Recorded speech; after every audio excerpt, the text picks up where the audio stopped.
Welcome to the Hope on the Hard Road podcast, where you and your family can find community, find encouragement, and find hope for the road ahead. No, this is not what we asked for our marriage to look like and maybe what we thought would be best. And yet we see the Lord's hand in it and we believe that he's doing good in it because we see the fruit of it. And just to hold on to that hope. We're in the struggle together, so not doing it alone. So finding other people to be transparent with.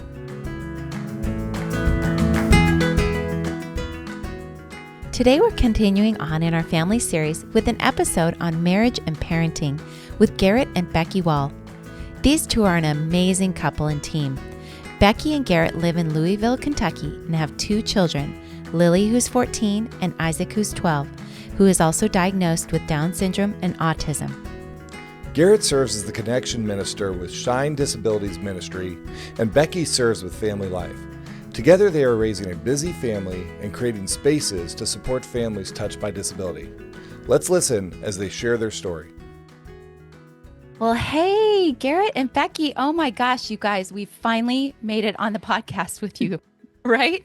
It's been an adventure, but we're here. Yes. Oh, it's so good to have you guys on. We tried, I think, like 3 or 4 different times to have you guys on, and either your end or our end.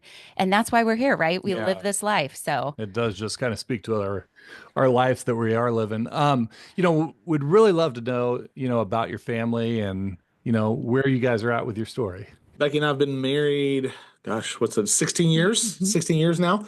And we have 2 kiddos, Lily, who's 14, neurotypical teenage girl, sweet girl, love her. And our son is Isaac. He's 12, and he has Down syndrome and autism and lots of other rascal behaviors. And that's our little family. We've been on this journey impacted by disability since the delivery room when we found out that he likely had Down syndrome. And so here we are 12 years later.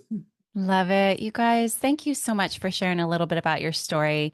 We are coming up on our date night event for couples, and this is all about marriage, this particular episode. And we just would love to hear your love story. Like, how did you guys meet? What's the background? How did you guys fall in love? Becky, I'll let you start on this. Okay. If you don't like my version of it, so you start. No, his is great. He just adds a couple things into it, which are fine. But no, we met at our previous church. So almost 17 years ago, because we dated, got engaged a little bit less than a year, and got married. But yeah, I still serve with Crew, Campus Crusade for Christ. And now I've moved over to Family Life, focusing on families impacted by disability. I love it. Since that's under the umbrella of Crew. But so I had come to church, but I was also on campus at that point. I was at the University of Louisville, and I was praying that I'd get to know other faculty and advisors at that point that loved Jesus and wanted to have an impact. And so a mutual friend of ours actually connected us. Yeah, and I had been looking for ways. I was on staff at the University of Louisville in the athletic department, and I was looking for ways to try to live on mission, honestly, in the job that I had. And so I was trying to find campus organizations, and someone had actually suggested Crew. And so I was open to Crew, and then Becky moved back to Louisville, and started visiting our church, and we were introduced that way initially. Yeah. And so, we met at a singles event. I had been told about her. I had not been told about him at all. I'd been told, but just that, hey, she's on staff with Crew and wanting to connect with staff that work on campus.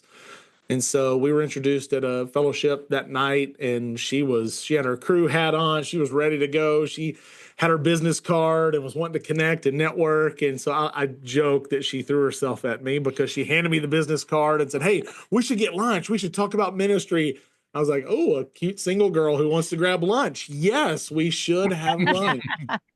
And so we had lunch and didn't talk a lot of ministry. We just talked life, and it became apparent quickly that we our paths were aligned in some cool ways. And that was the first time that I was ever at the church. Yeah. At that point, it was the first event. Yeah. And so I was just Googling like churches that love Jesus in the area. Cause I had went to the University of Louisville for my undergrad, but it's, different being in college and when you're single out of school, and I had been out for a couple years already. And so So yeah, but our friendship sped up quickly because we saw each other at church, we saw each other on campus, and Yeah. the rest is really history. Yeah. But Started yeah. dating, and then, here we are. Yeah. So it was a sweet, just a sweet thing of the Lord, how he worked it out. And, even the idea that we were connected for ministry, I mean, on this side of it, knowing that we're, living this journey together, but also doing ministry together is really cool. And it's not lost on us that the Lord worked it out that way. Mhm. That is amazing. You guys, we love Crew. We met similarly through Crew, through the college campus ministries that were going on. Mm. Yeah, That's it's just cool. so exciting to see. We both also were, very much like-minded when we met, and we've never had a doubt that, I was a high school teacher, still my high school teacher, that we somehow were going to be tied to ministry together, and that was our marriage was going to be a part of that whole design that God had for us, and certainly we had no clue at that time what it would be now, but here we are. I think we'll want to take you kind of to the beginning when your son was diagnosed. A diagnosis can have such an impact on marriage, a lot of stress. Men and women handle it differently. Maybe you can kind of share some of that time and maybe how each of you responded and how you guys kind of came together as a couple with that. Yeah, I mean, for Isaac, the pregnancy was pretty typical, I guess. I mean, I had some extra amniotic fluid, and so they put me as like a high risk. And so I did like a gestational diabetes test early on, and they found out, okay, that's not what it is. And so our doctor was like, hey, it could be Down syndrome. It could be this, it could be this. But her gut was like, I just think you have extra fluid. So we kind of, honestly, I put it all on a shelf and, compartmentalized. I was like, no, he's fine. Right. Because we didn't know until the day that he was born that he probably had Down syndrome. Our doctor was there. We delivered a week early. So Isaac was 39 weeks. And the doctor had come up and talked to me. And so we were like, I just found myself also in saying, hey, we've had some bumps in the pregnancy. Should we have a specialty doctor? And I think it was just like the Lord speaking through my mouth, because I'm like, we hadn't talked about it. We hadn't thought about it before that. And so there was a specialty doctor that happened to be available, and he came in. And so we had Isaac, obviously you delivered him and all of that. And then they took him over to the doctor. And then I remember the doctor calling me over to him to basically walk through what he had found. And I don't know if we talked about this in our previous chat, Eric or Kristen, but yeah, I remember walking over and Becky was on the other side of the delivery room. And I remember thinking, okay, he's telling me all this information and she's watching me. So I don't know what I'm about to hear, but I'm got to keep it together, good or bad. And he basically just outlined the physical characteristics that Isaac had that matched up with Down syndrome, and said, we won't know for a couple of days when we get a blood test, or a few days, whatever, and do the chromosome test. But I'm, as an expert in this, I'm pretty sure your son has Down syndrome. And I just remember thinking, man, I don't even know what to do with that. I wasn't mentally prepared for it. And so I remember walking back to Becky, and I saw tears in his eyes from across the room. Like when Isaac was born and they laid him on my belly, like they don't do with all moms, right? I remember his fingers, his middle and his ring fingers on both of his hands were completely together.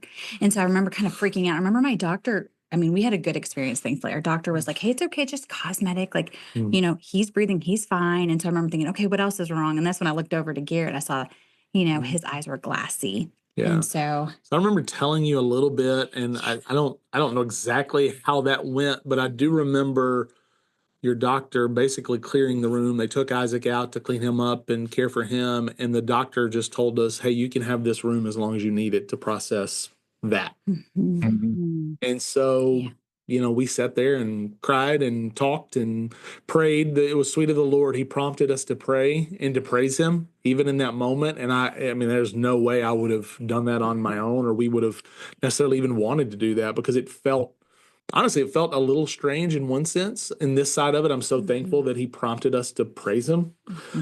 Because if you had told us then what he would be doing now in our family and for us in ministry, we wouldn't have believed you. But it was hard. So I remember, I don't know if we sat there 10 minutes or an hour. I really don't. I can't remember. Time sort of stands still in that moment. And then I remember having to go out and tell my family in the waiting room. And that was really hard, and so that just started us on the path of like, what do we do with this information that's new, and how do we what do we do? You know? So it was hard. It was really hard. You know, that was hard. And then that first year of life for him, he had a lot of, we thought he had reflux. It turned out he was actually just, couldn't do gluten, couldn't do dairy. And so like we would feed him, bottle feed him, and he would vomit, he would throw up. And it was We just, kept towels by the couch. I remember the first year of his life. I think I cried every day. And so I had some friends from college that we would keep this journal and we'd mail it to each other. We all lived in 4 different locations. And I guess I had the journal before Isaac was born because I was like, oh, I'll just, when I'm nursing him or like he's napping, I'll just write in it. Well, a year later I found it and then I realized, wow, I have not talked to my friends. Like I'm sure they've texted me, but I went MIA, just kind of went in a little hole and just, I mean, my response was probably more controlled. Like I started cleaning and organizing every room because I was like, that's something I could control, right? I'm seeing a look here. So yeah. And I was super busy working in college sports at the time. I remember we had Isaac, and then literally 2 weeks later, I was in New Orleans for the Sugar Bowl with the Louisville football team. And so I was down there for a week and then come home, and I worked with baseball in the spring and jumped into baseball season. And I think I processed it, but as we do as men, it was pretty easy for me to compartmentalize and process that way, or to avoid processing, honestly. And so I was super busy in that world. And so, I think that first year we really did try to keep him alive and keep ourselves alive. It was hard. You know, and there's so much talk now in the Down syndrome community about how families wish it would be different when you find out the news, how it should be a celebration. You are having a baby. It's amazing. It's a gift. And I'm just glad to hear there were some points that were kindness shown to you guys in that, because it's just not always that way. It's just not always that way for our families. And how did you guys go from there as a family, into the next steps, right? I mean, sometimes there's surgeries involved with that particular diagnosis. How did the siblings handle it? How did the in-laws handle things? How did that kind of come together in the next phase for you guys? It was really easy, Kristen. No, it was hard. Yeah. Yeah. Isaac's had 15 surgeries between 3 months to age 8, I believe. So we are going on like 4 years without surgeries. His last one was a major ear surgery, and that was really rough. But he had the hand surgeries and some other things. And he had a hole in his heart when he was born, but that filled on its own, thankfully. It was sweet of the Lord that he didn't have to have heart surgery, which is pretty common with our friends with Down syndrome. But yeah, a lot of surgeries. We've learned since then, and we've seen it in our daughter. I don't want to go, it's her story. So much of it is her story, but she has struggled. Our older daughter has struggled with her brother and just the realities of this life, what we can and can't do. So much is dictated by what he can and can't do. And it was more recent that we learned, and not surprising, as you heard us share even the first year of his life, but there are memories for her in those early years that we had no idea how hard it was for her, because we were honestly had to focus so much time and energy on him that she took the brunt of that, and so we're incredibly proud of her. She is such a sweet, loving, caring girl, but she's had to process a lot and grow up in some unique ways, like our siblings do. And so that's been a journey for us as parents on how to love her well and how to continue to care for him. And that doesn't even get into the weeds of our marriage, obviously, but we'll get there. Because Isaac had a ton of surgeries when he was younger. And then between that and then Garett's travel with work, I mean, I think the final straw might have been, I don't know, you can tell me if you feel differently, but he almost missed his kindergarten graduation, and that was really hard. And so he made it to like the did the rehearsal, the dress rehearsal they did. He was in town, thankfully. The Lord orchestrated that, but that was hard. I think I was already feeling it before that, of like the need for change, but it was hard. It was a lot. And so, but the Lord was good in it. And we look back and see his hand in all of those things. But, in terms of family, even going back to the doctors, like that night from the diagnosis or from the initial examination, and just the love and care from the doctors there. And, even in Louisville, throughout the process, we've been very fortunate that the Down syndrome community and the support system in this town is so good. And so we were, in his first few months of life, we got connected with Down Syndrome of Louisville, which is a huge organization here in town that provides programming and supports for families and for adults specifically. And just learned a lot of things from people in those circles to help us when we were ready to move forward to know what steps we could take. And so I think it was really important. I don't know, it was good that we got a little space to process. Like we weren't ready to jump right in. It was just sort of staying alive. I remember taking my mom, myself, and Isaac, and Lily was with us too. I think you were traveling. I went to Down syndrome for like a play group. Isaac was 3 months old. I couldn't even make it. Like I think I was there 20 minutes, not even. And I was like weeping, just leaving. But I ran into a mom that had an adult daughter with Down syndrome. And she was like, hey, this is what you need to do. Like, she's like, I know you're tired. I know you're exhausted. I'm going to email you. You need to sign up for this waiver. And like, you need to do this and this. And so, and I'm such a planner and doer. I'm like, okay, I'll do it all. So I remember, I'm thankful this side of it. I still have her email and everything from almost 12 years ago. Yeah. In Kentucky, there's a waiver system for additional supports in Medicaid and different things for a long waiting list. Kids and adults with disabilities, but there's a long waiting list. Well, fortunately, we got on the waiting list early on because we crossed paths with people who shared information with us. And so, our family has been supportive. It's hard, I mean, people want to understand and want to believe they understand what the journey is like.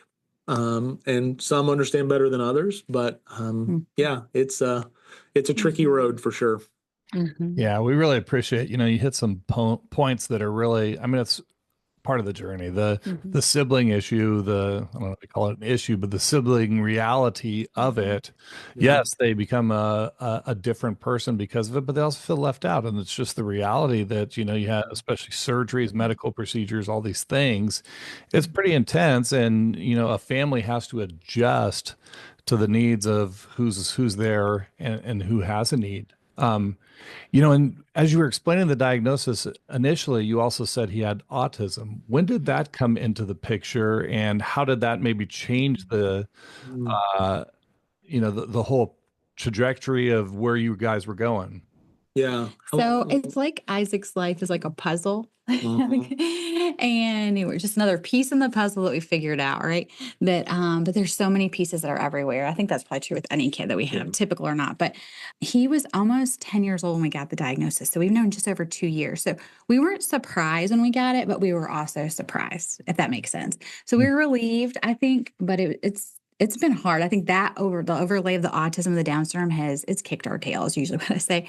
It's been really difficult. Yeah, we had noticed just as he got older, even 4, 5, 6, 7, 8, that there were just some obvious differences in him and his similarly aged peers with Down syndrome. The things he could do, things he couldn't do, the things he struggled with. He's had a lot of sensory struggles from early on, and so we knew that there were some differences in him and some of his other peers with Down syndrome. And then I think we reached a point where we had noticed some things, but then it was our behaviorist at the time, right? She had suggested it and said, hey, we actually had someone, maybe a therapist, who just made a comment assuming he had autism. Yeah, we had several. And just said, with his autism, and we were like, well, he doesn't have an autism diagnosis. And so that obviously triggered things for us of like, gosh, what do we do with that? And again, fortunately through DSL, Down Syndrome of Louisville, there was a path for testing through them, knowing just their experiences with dual diagnosis and sort of how to navigate that. We had him tested. And like Becky said, it was just it's like trying to find the right recipe to bake the cake, and only the recipe seems to change a lot. But it was good. It was an important piece of the puzzle for us to understand how he's wired and what makes him tick, and just to try to figure out how to love him well, how to help him thrive, how to combat the behaviors or the sensory things that he's encountering. And it's hard. And we've heard, I believe, from our understanding, it's like 10 to 15% of individuals with Down syndrome also have autism.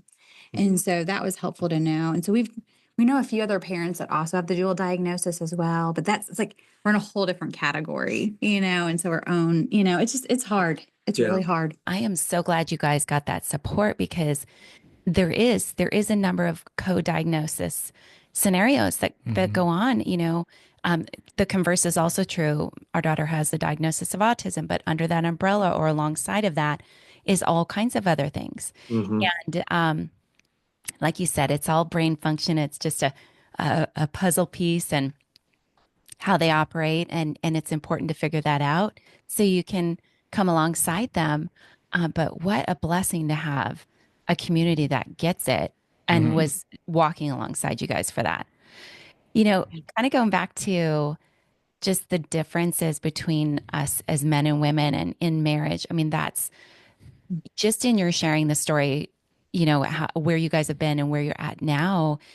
Like, how have you guys handled it differently? How have you handled it, um, you know, within your marriage and trying to communicate these things along the way and the struggles and the journey that you've had? Becky is an over communicator, in that she wants to be over communicated and she likes to over communicate, and not over in a bad way, but just, doesn't want there to be empty space to left to assume like this. Yeah. Let's, and I think for me, I have a communications background, but I don't always communicate as well as she does in a marriage. And so I think honestly, the biggest thing, and this is still a moving target for us, and a lot of it's me, not her, for sure. The communication is so important for us to communicate what we're feeling, what we're experiencing, what's hard, what questions do we have, even just processing the feelings and the emotions. Because as men, we don't like to get into the weeds of that sometimes, but our wives need it and we need it too. And so I think I've learned in this the importance of just over communicating for the health of our marriage. Because when you don't communicate, man, it can go sideways really fast when you're trying to, we already have to divide and conquer so many things in our family. One of the things we found with Lily is that, okay, we can't do things as a family like typical families. So we have to divide up, and she and I will do daddy-daughter trips, and she and Becky will do mom and Lily trips, and we just have to do it differently. Well, if we don't talk those things through, and how do we care well for her and care well for each other, there's a lot of unhealthy things that can happen in the silence or in the void of that communication. And I think that's what we have found even this week, as we communicate through things and schedules and life. Yeah. And I'm learning and relearning again when to communicate, how to communicate. I'm not going to communicate during the football game, right? I think it was football or basketball the other night. I was like, I really had some things I wanted to share, and I was like, I'm not going to do it. So I waited till it was a Friday night. I waited till the next Saturday. It was like a week ago or so. We were snowed in and stuff too. And I'm like, I got my list. And I was like, and so sometimes I'll just shoot Garett an email. I know that's so funny, but like sometimes I'll just do that and that'll be helpful. Or be like, hey, I want to chat, or like, here's some things I'm thinking of. Like, because my mind is like, is going because there's so many details in life. So yeah. Okay. I think you can relate, Kristen. Oh, yeah. Yes. Yeah. So, I mean, I think some of it's just how we're wired, and that's okay. And that's good. Yeah. So, but I'm thankful for Garett because he's so, I think we were talking about this last night. Like he's so laid back. We complement, our personalities complement each other so well. We're really grateful for that. So it helps me become more chill by being with him. Yeah, she likes to process through doing things, or like cleaning or this or checking off a list or this, that. And sometimes I just need to just disconnect and watch a football game. And I know, Eric, you can appreciate that in your work, but like sometimes it's just what we need. But then we have to figure out, okay, when are we going to walk through and talk through these things that have to be addressed, whether it's, what we're feeling or what we're experiencing or what we're seeing in our kids, or some decisions that have to be made regarding school or therapy or all the things. It just, I told Becky the other day, as I've gotten older, I've reached a point where I actually feel the heaviness of not having enough time to do the things every day that we want to do. And it's weird. I've always been a night owl, and I've always convinced myself I could buy extra time late at night. But at 40 something years old, I don't operate on less sleep like I used to. And so I'm like, man, I have to be more disciplined with my time so that I'm more available as a husband and a dad to be invested in a part of what we're doing on this journey. Absolutely. I love that I love that you just said this, Garett, that it's a moving target. Like this relationship it's a moving target, and you grow together and you learn each other. And we just have all the more external stress put on us, right? Especially as families and couples. Well, and the times too, it's like, I don't know if I'm ready to talk because you're just so busy doing. And sometimes I need, hard to come by, just a quiet space to think a little bit. And What's that? Yeah, right. You can't find it. I can't even find it when I'm asleep. It's like, it's just, it is one of the realities of our life, and trying to, find some kind of balance. But it's like, sometimes she's ready to talk and I'm like, I'm too overwhelmed, stressed right now. I'm like, I need to process before I just say the emotion, and not really what's on my real heart, and actually finding what's there. But I mean, definitely reality. This question's great. The whole idea of balance in our marriages, balance in our lives. Garett, I know we've talked before. We both had somewhat of a career change based on our special needs journey. And so looking at that, looking at sometimes the sacrifice that it requires of our marriages, sacrifice for our families, and maybe want to talk about some of that with all the caregiving responsibilities, how that, I know that Becky, you mentioned that, I think we need a family change. We definitely came to that point too. And that's obviously God speaking into what the needs are, and then how do you do family dynamics differently? How do you find that balance?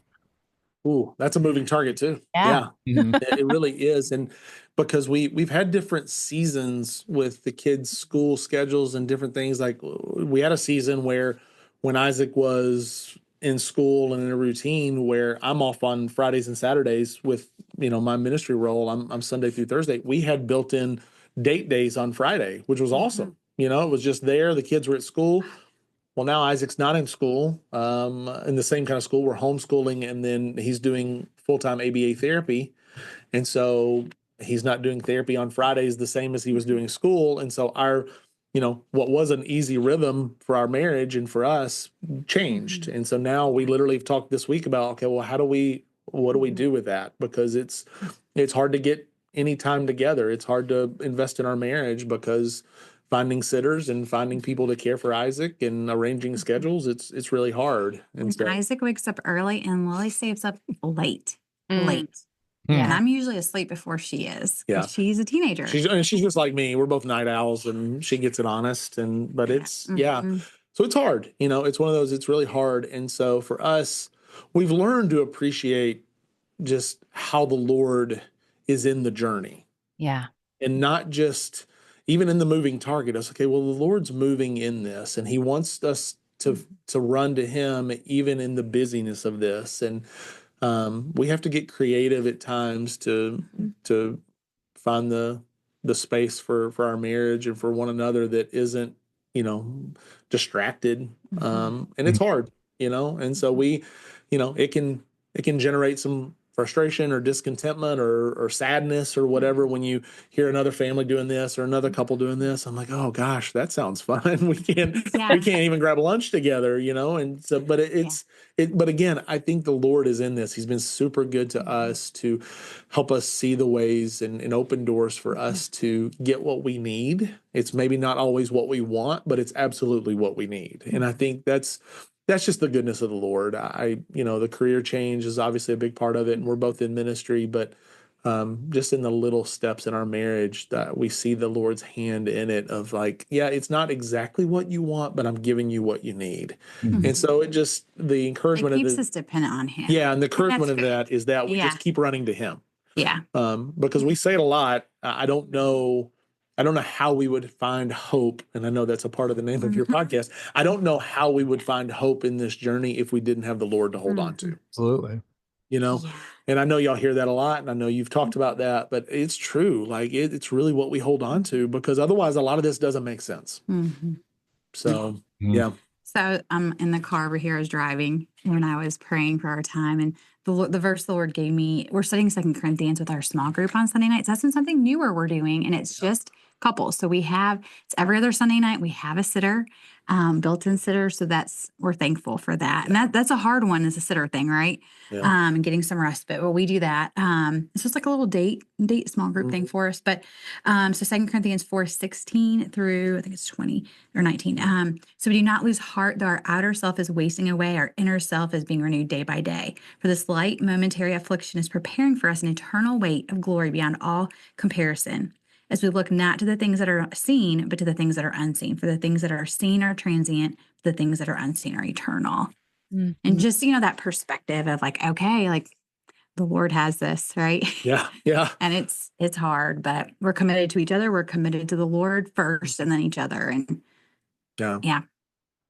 So good, you guys. So good. I mean, it just meets couples where they're at. I mean, you know, we can ask you like, what are your tips and tricks and what do you do for date night and how do you keep it spicy and all the fun things, right? But the truth is we have a life full of struggle and difficulty and hardship, but also beauty and wonder and God's grace continually.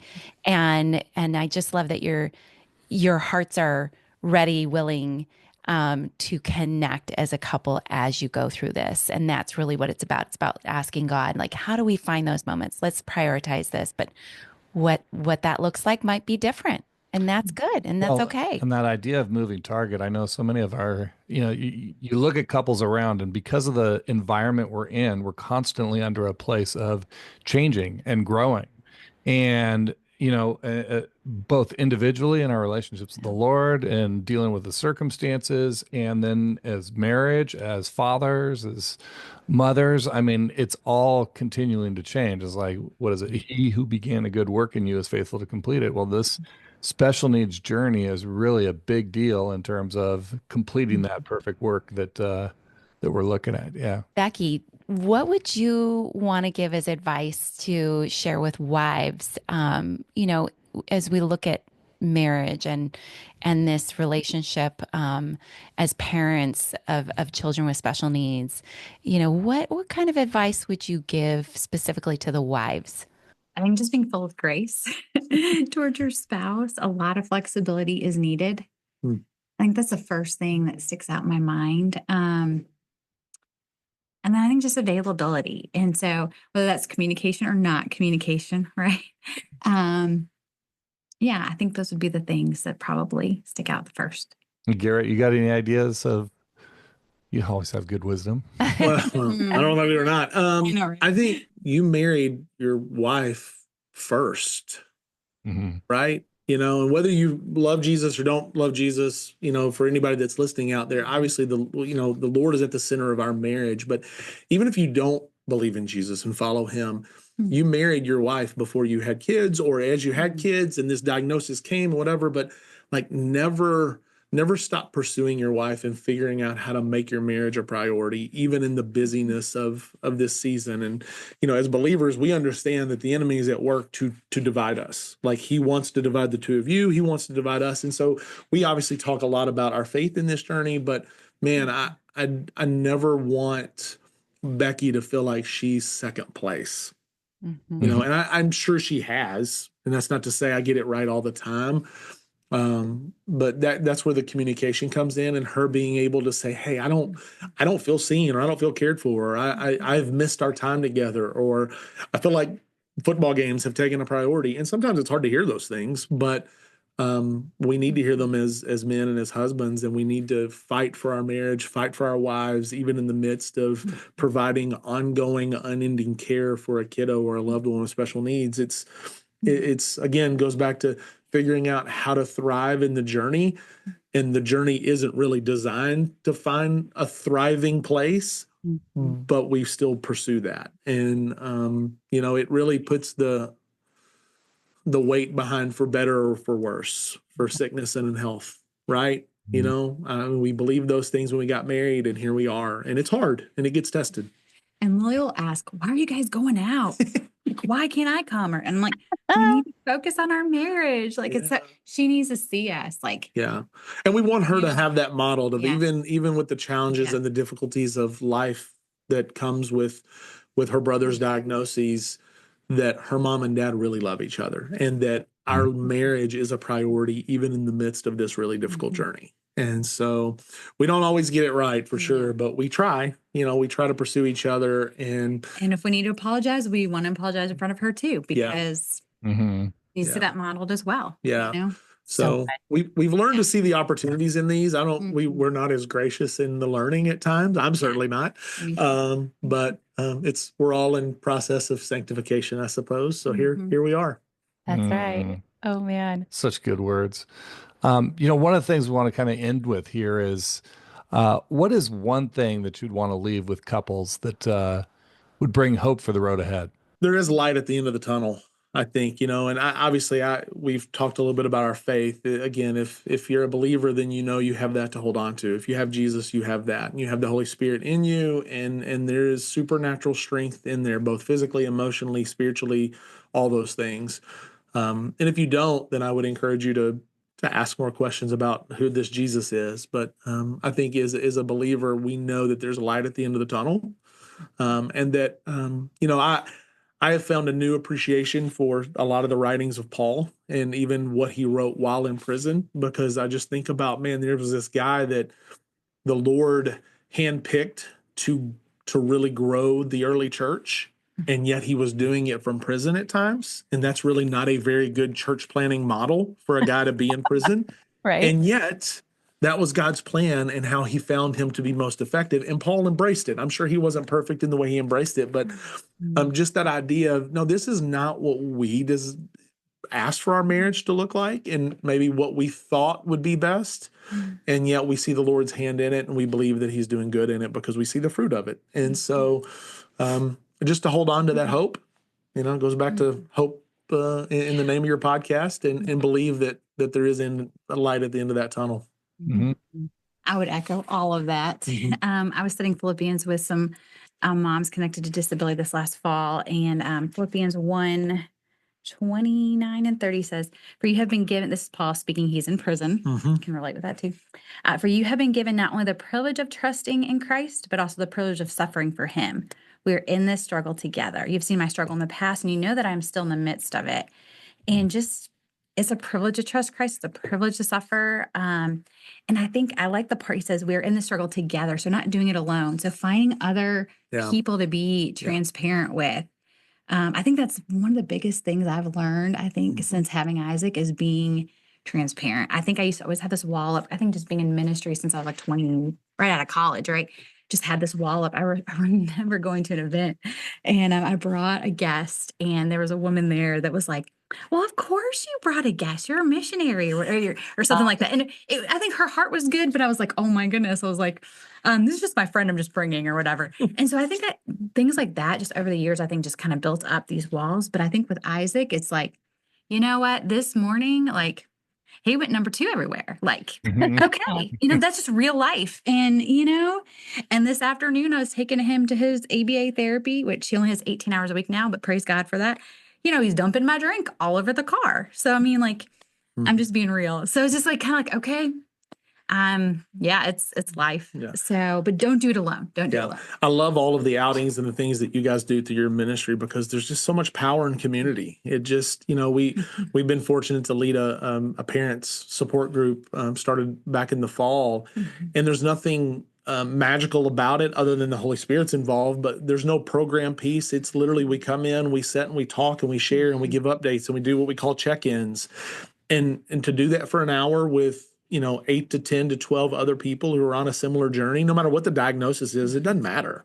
Like, the journey is so similar and the heaviness is the same. And, you've got parents that are finding connection and community because they were both bitten. 2 moms were bitten by their kid that week, or because they're having trouble with toilet training, or whatever it may be. And to the rest of the world, it's like, really, or we had one mom celebrating that her mostly nonverbal child had been singing the song lyrics to this, to a nursery rhyme. And it's like, well, you typically wouldn't be super excited about that unless you understand this journey. And man, there's just so much hope in knowing that, again, you're not doing this alone. Thank you so much for sharing your story, for sharing the real things that happen for families, for marriages, and just, being open and transparent about how God has worked through your journey with your kids, with your family. And we just wish you all the best in everything you're doing. You guys check out, it's Shine, right? Yep. You guys are involved in there in Louisville. And Yeah. I know I'm not saying it right. It's supposed to be Louisville. We'll get you there one day, maybe, Kristen. Maybe not. I don't know. But Louisville, yeah. Somebody's 100%. from there when they're not. Yeah. They say it. Yep. Yeah. Oh man, we want to come visit you guys. It has been such a gift to have you guys on today. Seriously. Thank you so much. Well, thanks for having us. It's fun. I wish we lived closer to you guys. Yeah. I know we talked about this the last time, but yeah. Yeah, we totally hang But out. yeah. Check out the show notes to find resources and contact information for today's episode. Yeah, and if you like the podcast, please share it with others and be sure to follow us so you won't miss an episode. We love to hear from our listeners, so leave us a comment or rating and connect with us on social media or on our website at hopeonthehardroad.org.